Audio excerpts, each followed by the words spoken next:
Hello বন্ধুরা, চলে এসেছি নতুন একটা ভিডিও নিয়ে। তোমরা সবাই কেমন আছো? আশা করি সবাই খুব ভালো আছো। আর এখন আমরা চলে এসেছি গঙ্গার ঘাটে। তোমরাও কিন্তু সবাই গঙ্গা মায়ের দর্শন করে নাও।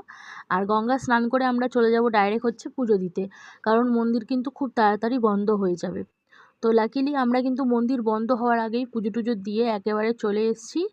আবার আমরা গঙ্গার ঘাটে এসেছিলাম গঙ্গার জল নিয়ে যাওয়ার জন্য বাড়িতে।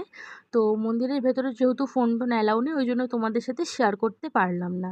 তো এখন আমরা এখান থেকে চলে যাব বাড়ির উদ্দেশ্যে, কারণ আমরা ওখানে কিছুই খাওয়া দাওয়া করিনি। গেছিলাম অবশ্য খাওয়া দাওয়া করার জন্য, বাট খাওয়া দাওয়া করিনি, সেটারও একটা কারণ আছে, সেটা তোমাদের সাথে পরের পার্টে শেয়ার করব।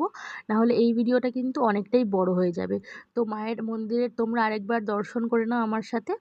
তো চলো আজকের ভিডিওটা তাহলে এখানেই শেষ করে দিচ্ছি। আর পরের পার্টটা দেখার জন্য কিন্তু অবশ্যই আমার চ্যানেলটা সাবস্ক্রাইব অথবা আমার আইডিটাকে ফলো করে দাও। টাটা।